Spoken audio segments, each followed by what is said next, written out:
En esta oportunidad, este EduPerfiles es con el doctor Jaime Taborda. Jaime, bienvenido a Perfiles del Paso Fino, EduPerfiles. Muchísimas gracias por invitarme. Es un honor compartir con ustedes.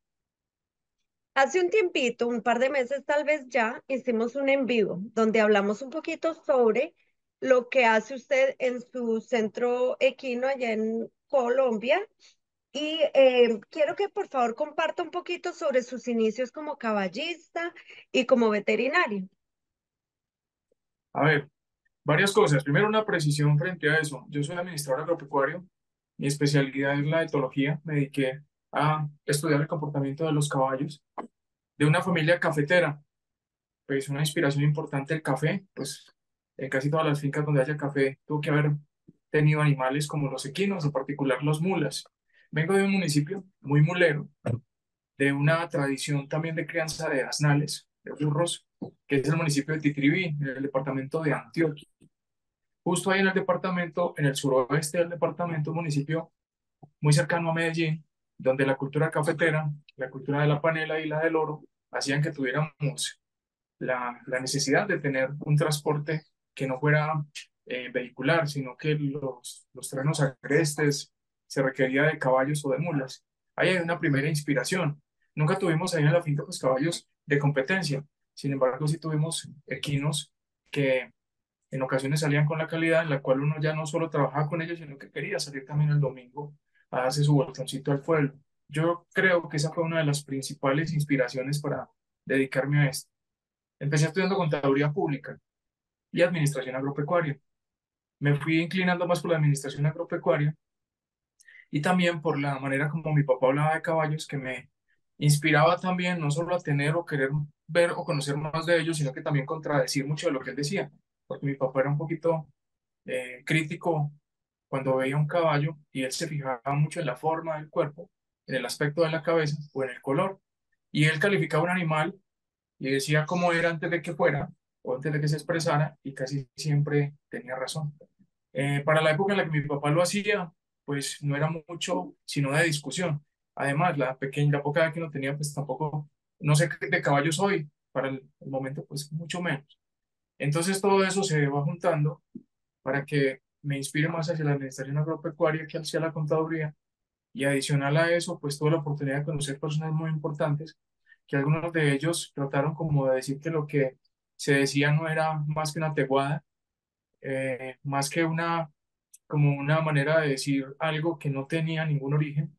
Sin embargo, las oportunidades se van apareciendo en la vida y tuve la oportunidad de un patrocinio de investigación y me dediqué a investigar sobre el comportamiento de los caballos. Hay un capítulo muy bonito en eso, y es que tuve la oportunidad de vivir 17 meses con caballos, tardarme casi un mes para convertirme o ser parte del paisaje para que ellos no extrañaran mi presencia con un equipo de amigos muy especial, hasta que logramos de que ellos no nos extrañaran y empezamos a escribir cómo realmente se comporta un caballo. Y luego de eso, pues tener el suficiente material para poder saber si lo que decían los libros sobre el caballo en general, si acoplado se parecía a lo que pasa con el caballo criollo colombiano o no. Y también para dedicarme a observar que el actuar de los caballos en un grupo era distinto y que por la jerarquía que ellos ocupaban, pues también tenía la obligación de observar de que no solo actuaban distintos, sino que tenían formas distintas. Hay una inspiración muy grande sobre qué aspecto tiene un caballo que manda y qué aspecto tiene un caballo que se deja mandar. ¿Cuál es el aspecto de la hembra, del macho? ¿Por qué hay caballos recios, tosudos, cooperadores, tímidos, atrevidos, juguetones y maduros? Y ahí surgió todo un plan de poder saber más de caballos desde la etología, que es más o menos a lo que me dedico. ¿Y en qué momento recibió usted como esa inspiración, esa motivación para dedicarse a esa parte? O sea, viene obviamente de su crianza, lo que observaba de niño, pero esa oportunidad de convivir con caballos tiene que tener como una motivación gigante para uno dedicarse a eso, ese lapso de tiempo.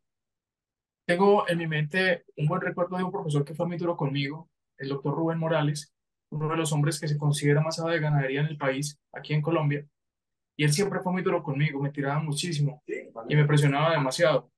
Cuando estábamos en una clase final de ganadería, él tenía que pasar un módulo de caballos se queda mirándome y me dice: Jaime, yo de caballos no sé ni quiero saber, pero tengo que pasar este módulo. Usted que habla tanto de caballos, ¿por qué no pasa aquí al tablero y nos explica un poquito de ellos para yo pasar la guía? Pues yo no sentí que eso podía ser cierto. Sin embargo, él se acercó a mi pupitre, me quitó de mi pupitre, sentó en el mío y me invitó a que estuviera en el tablero.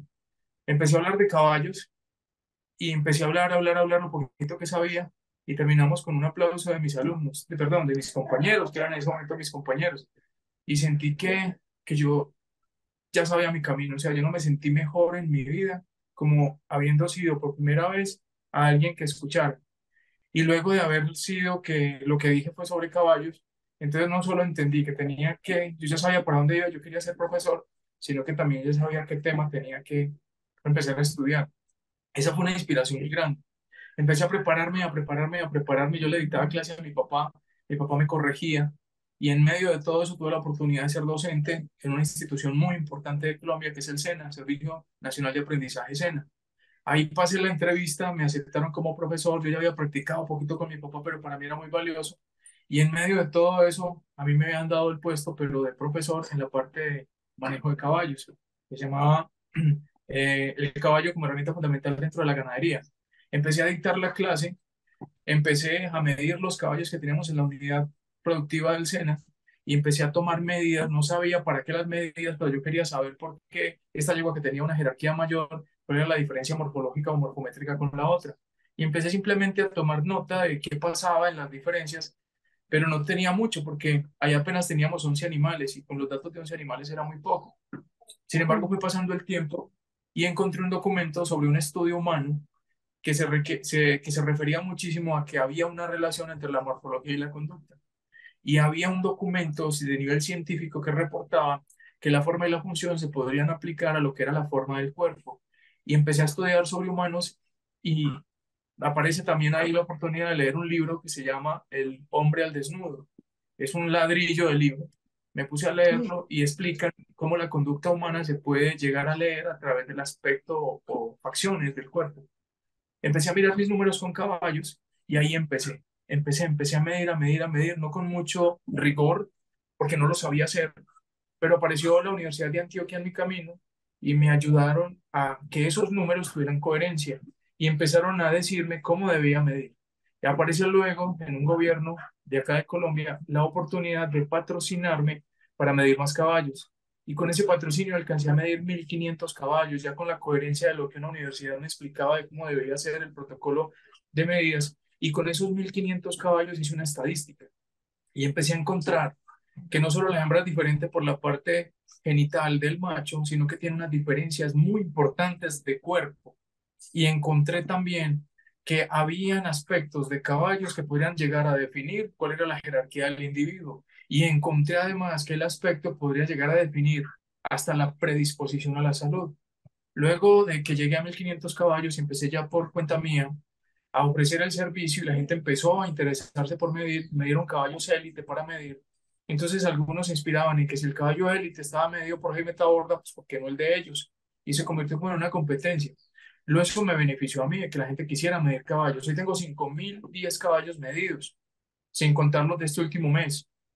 Y gracias a esas medidas hoy puedo definir muchas cosas. Primero, ¿cuál es la forma particular de lo que es un criollo colombiano separado por sexo?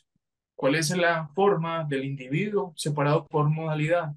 ¿Y cuáles son las predisposiciones físicas al movimiento basados en esa morfología? Y de hecho, siendo un estudio de la etología, que la etología es, digamos, que la base principal de todo esto que me ha llevado a querer a los animales desde el punto de vista comportamental, es cuál es la predisposición de comportamiento basado en las hechuras o basado en la estructura del animal.